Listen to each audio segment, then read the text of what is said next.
Hi and welcome to the Property Show. My name is Nancy. This is the show that will give you an in-depth look into the property market, offer you with expert advice, current trends, tips, and professional information on the hottest properties available in the market. There is something for everyone. Paul and Caroline have a dream to invest in a grand development such as an emerging city, but are wondering where to begin. Our big question today is, what is urban management and why is it important in property development? Paul. Yeah? I was watching something on TV. And? It was very interesting. They were talking about urban planning and management. Was that on Zuku? Tell me more. Yes. Well, urban planning and management ensures that the developer uses the space and resources of the project effectively. Okay. And if you can plan and manage this property well, you can get higher returns and an increase in brand visibility.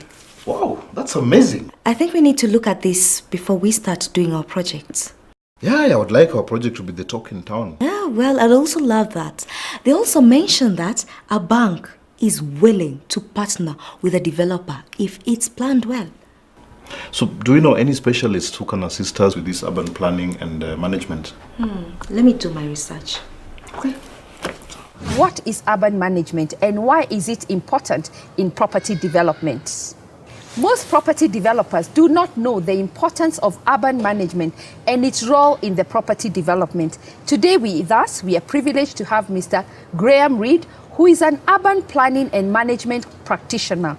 Graeme will take us through urban management and its importance in the property market.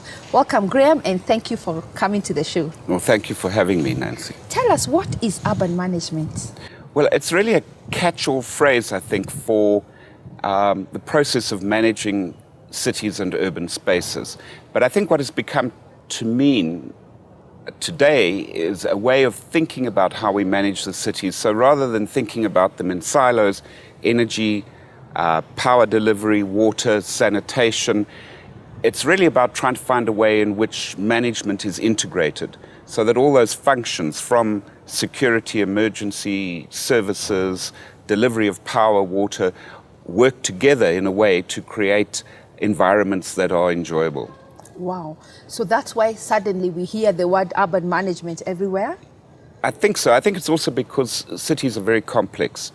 And in the past, it really was seen as a role just of local government or government, but increasingly developers, businesses occupying areas within a city are seeing that they have a role to play as well. And so it's becoming much more of a specialized way of thinking about cities and how we make them better. And does it just apply to cities or does it also apply to developments such as 10 units or a block of apartments? Where does it really apply that I must have urban management? I think so traditionally it's really been about cities and nodes or areas within cities or very large-scale developments. But the reality of the matter is any development that, let's say a townhouse development of 10 townhouses, right from the beginning, right from the planning, the developer has to be thinking about how are the spaces within the development going to be managed, but critically, how is it going to engage with the rest of the city?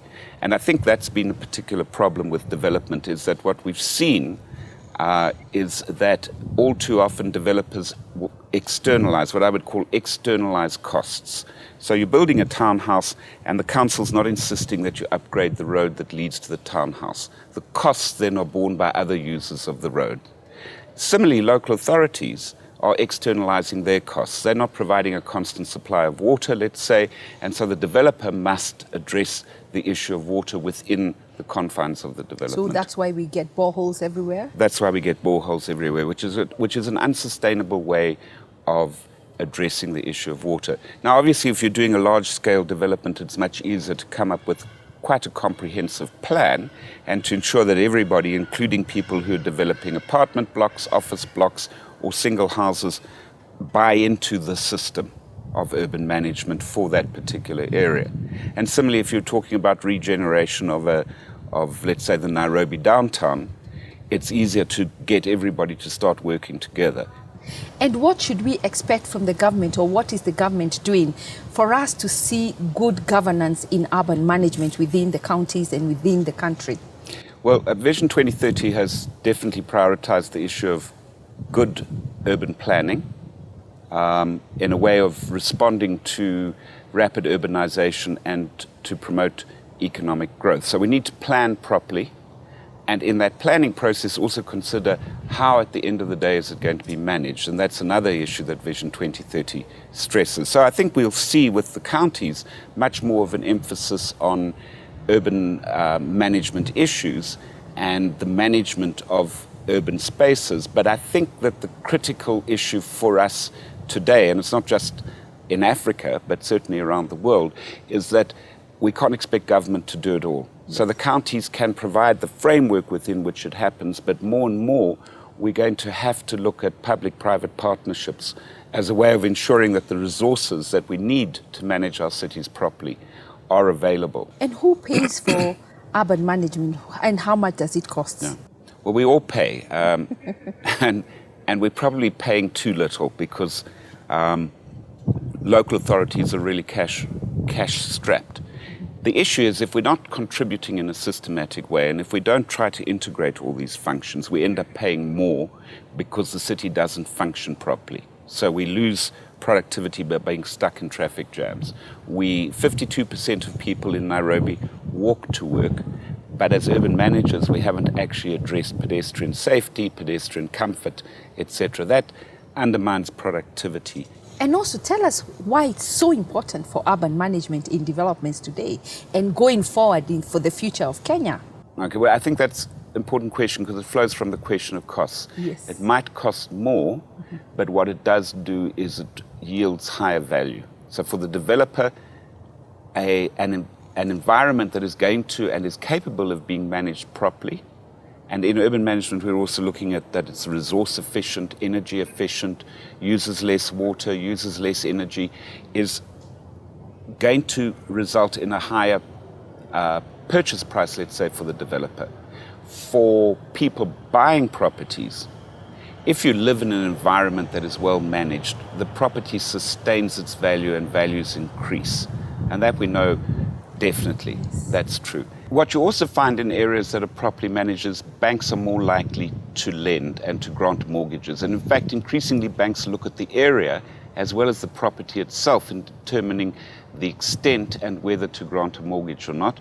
And if the area is degrading, they'll start to disinvest in that area. So it's critical for everybody's financial well-being that urban management works well, sustains property values, leads to their increase, ensures that there's development finance available.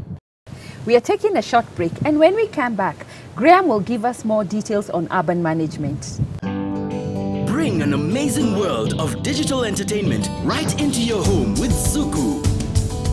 Enjoy the very best in blockbuster movies, kids programming, series, documentaries, sports, and much, much more on over 70 channels dedicated to non-stop quality entertainment for you and your family. Bring Zuku home today and experience an amazing world of awesome entertainment. Zuku, amazing.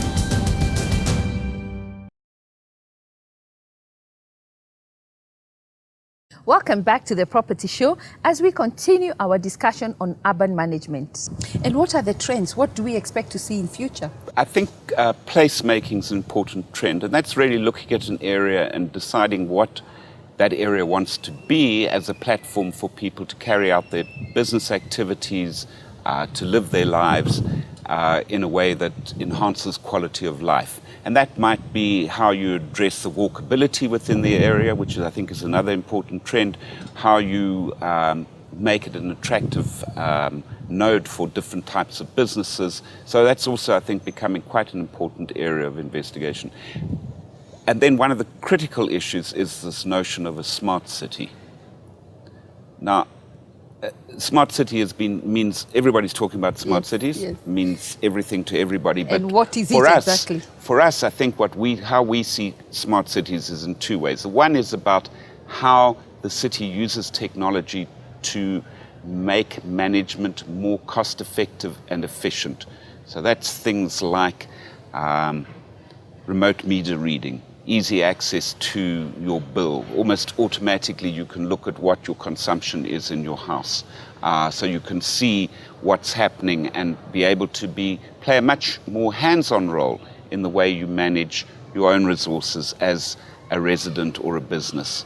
But it really enhances the city's management from surveillance technology, traffic management and synchronization of streetlights. There are a whole host of applications that can create almost like a command center for the management of the city. And it's about being able to be connected. And there's so many technological applications. And what smart city practitioners are trying to do is to bring them together in a way that allows the city to be cost effective and efficient and allows residents to engage much more directly with each other and with city governments in the process of being an active and engaged citizen. And where can we see a smart city, Graeme? You know, there's a lot of movement towards smart cities, but I don't think there's a comprehensive smart city anywhere in the world. So in Sao Paulo, there's been a lot of work around emergency management systems in the build-up to 2014. We know that Nairobi's been engaging with IBM on smart traffic management solutions to the congestion. And across the United States, they have competitions as to which are the smartest cities. But the reality is that nobody has been able to, and it's very difficult for existing cities to retrofit all their systems. And Africa's seeing a lot of new urban nodes or new cities being developed to respond to rapid urban growth and rapid urbanization. And as a developer, at what point do I engage your services? Well, I think urban management planning, my view is that at the end of the day, urban management is about how we conceptualize from the beginning to the end. So I do think it's very important that when people start to conceptualize the city, what it's going to be, what its carrying capacity is, how it's going to design its power supply, what it's going to do about water, but also how it's going to design the streets and the roads and promote walkability and ensure that open spaces don't just become barren and hostile open spaces. Those are all issues that at the end of the day, once it's built, are urban management issues. So I think you need to be thinking about the management right from the start. And people building buildings, you know, are increasingly bringing on board with the architect the facilities manager. And the urban manager or the city manager is really the person who is the facilities manager for the city once it's built. The spaces between the buildings, the spaces outside the buildings, the parks, the natural open spaces. I think for urban management planners, it's basically for the large developments. And when I look at a small development, wouldn't it be too expensive? No, I don't think so, because first of all, it will enhance property values. Second of all, an engagement with the local authority to really clearly define roles and responsibilities may well reduce costs in terms of what one has to do around water supplies or access to the property. But fundamentally, it will enhance values. And if you get it right, when constantly, and I don't think you ever get it right, but you constantly improve, you start to develop the brand. And people will want to buy into your development because it's done properly. So even if they're paying a slight premium, they know that their operating costs and their quality of life will be better. So if you do it right, you enhance the value for yourself, for subsequent buyers, and that in itself warrants the additional expenditure. I also think if you're doing office blocks, office developments, business parks, increasingly tenants are very conscious of issues around energy conservation, good resource management. They're going to look to see how's this place managed, what does the developer put on issues relating to the broader environment in which we live.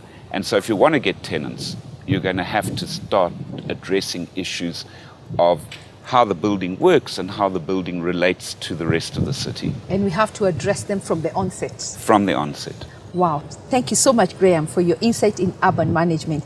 Give us your parting shots. Well, it's a critical issue. And it's a critical issue given how quickly our cities are growing. And for me, the issue is this, is that government, particularly local government, and here particularly the new county governments, are going to have to play a very hands-on role in making sure that our urban management systems work. But it's going to have to be in partnership with the private sector. So government doesn't and shouldn't expect to do everything. Government has a key role, and the counties will have a key role in creating a regulatory framework within which things can happen, whether they're delivered through the private sector or through government agencies, or in partnership. Wow. Thank you, Graeme, for your time and for providing us the tips we need to know on urban management. Well, thanks for having me, Nancy. You're welcome. At the end of the show, I will give you highlights on today's discussions. Join me now as we visit our hot property of the week.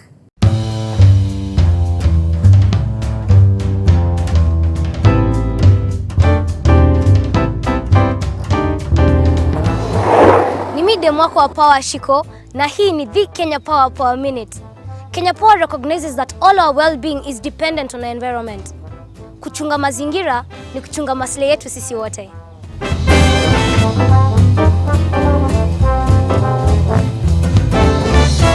Kenya Power is a public company, and it's a public company that cares for its community. We realize that all Kenyans depend a lot on the environment. We can't do without the environment. We have about 6 nurseries around the country as well, just next to our forest sites, and about 9 forest sites. The forest sites are in Ngong Hills. One of them is here where we are today. This is a pastoral community, so we've had to fence the place. So we have fenced 36 of this area, and we intend to fill it up. We've only filled 4 acres so far, but intend to fill it up. We also have another site in Buda where so far we've planted about 11,000 seedlings, and another site in Mount Kenya where we've planted again about 11. There we've planted about 11,000 seedlings. There are Badeas, we've planted now 9,000 seedlings. We also have another one in Cherangani and Mount Elgon where we've planted about 5,000 seedlings each. Again, we even also have one in Kuresoi, which has existed for the last 3 years. That's an old one, and we are expanding it every year. And finally, we have one in Northeastern, in Marsabit. We've partnered with KFS and ActionAid and the community. We involved the communities in tree nurseries, in putting up tree nurseries, which upon maturity, which they manage, and upon maturity, they sell the seedlings back to us for replanting. Our business is dependent a lot on the environment because about over 50% of our electricity is hydro-generated, so it comes from water. We depend on the rivers for this electricity. And then we also depend on trees for poles. That's why we as Kenya Power have been actively involved in tree planting activities. This is Ogalo Power Shiko. Until next time on the Power Minute, kumbuka, mazingira bora ni maisha poa kwetu sote.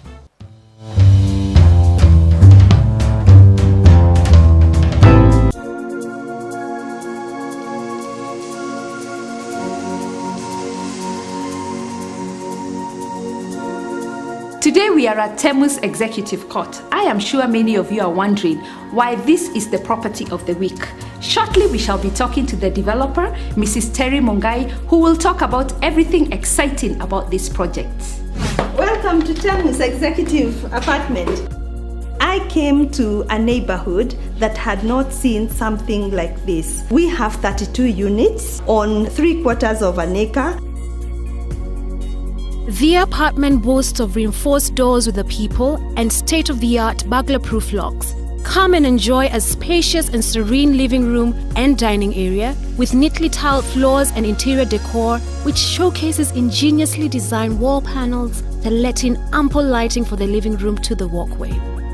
Adjacent to the living room is a large kitchen which has a pantry for food storage, inbuilt kitchen cabinets and shelves for ample storage.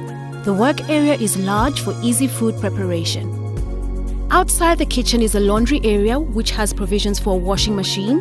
A hanging area is also available. The apartment also has warmly lit bedrooms which are spacious enough to comfortably accommodate up to 2 beds in one room. The rooms are fitted with inbuilt wardrobes with storage cabinets, while inside the wardrobe are cloth racks, drawers, and a shoe rack. The guest bathroom will impress your visitors with its superior quality facilities. The luxurious master bedroom is ensuite. It is large enough to fit a king-size bed and it comes with an inbuilt wall-to-wall wardrobe. Its bathroom is elegant and spacious with top-quality finishing. When it comes to security, we have not left anything to chance. We have a high perimeter wall with electric fence, 24-hour security with a backup alarm system by a very reputable security firm. Electricity, here we are well taken care of. We approached Kenya Power, they came and gave us our requirement, and that is what we have. The water situation here is excellent because we have City Council water and we did not want to take chances. We also invested in a borehole. As for the sewer, we went green and we are using the biodegradable system. We have different banks working with us, but particularly this project was financed by KCB, they are readily available to give a mortgage for these apartments because they are very happy with the outcome, and also we are working with the mortgage company. Temu's Executive Court is located in Ruaka, 4 kilometers away from the village market and 6 kilometers away from Muthaiga. It is a 10-minute drive from Westlands and 20 minutes drive from the CBD. It is also situated right opposite the Northern Bypass. Some of the most prestigious schools in Nairobi, such as the Roslin Academy, the German School, the Aga Khan Academy, and the Red Apple Academy, can be found nearby. There are several hospitals that are easily accessible from the premises, such as the Aga Khan University Hospital, Avenue Hospital, the MP Shah in Westlands, the Nairobi Hospital located at the Warwick Center, and the Gertrude's Children Hospital in Muthaiga. There are also 6 banks located at the village market and one even closer to the area, which is the Cooperative Bank, which is only 2 minutes walking distance from the apartments. For these exclusive apartments, the price is, for the 2-bedroom, 6.5 million Kenya shillings, and for the 3-bedroom, 7.5 million Kenya shillings. And for anyone willing to purchase the property for investment, the current rent rates are, for the 2-bedroom, 30,000 Kenya shillings per month, and for the 3-bedroom, 40,000 Kenya shillings per month. And that was our hot property of the week. After the short break, we will showcase the property gallery where you'll be able to see other properties available in the market. Please stay tuned. Bring an amazing world of digital entertainment right into your home with Zuku.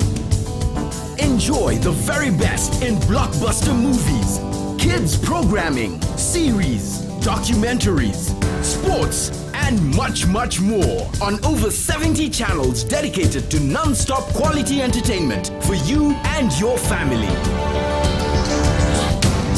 Bring Zuku home today and experience an amazing world of awesome entertainment. Zuku, amazing.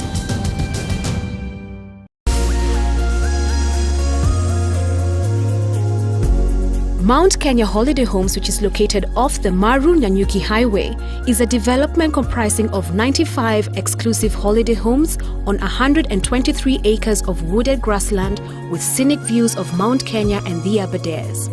The key features include ensuite bedrooms, master bedroom with walk-in closets, timber floorboards, Mazeras porches, terraces, fireplaces, 9-hole golf course, clubhouse, helipad, state-of-the-art security, electric perimeter fence, various activities such as tennis, swimming, fishing, bird watching, biking, hiking, and wildlife viewing. In addition, there is access to a spa and a gym. For this property, the price ranges from 21.5 to 28 million Kenya shillings. For anyone willing to purchase the property for investment, the current rent rates are from 480,000 Kenya shillings per month.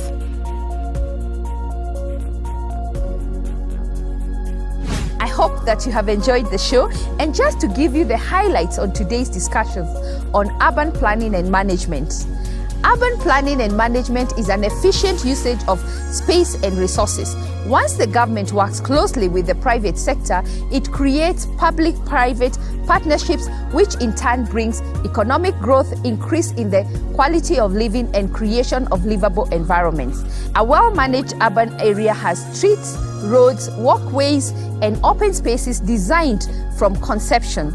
As a developer, by having your projects well planned, you should expect higher returns, brand visibility, and all banks will be willing to partner with you and provide mortgages to the end user. The trends in urban planning and management are determined by the stakeholders living within the area.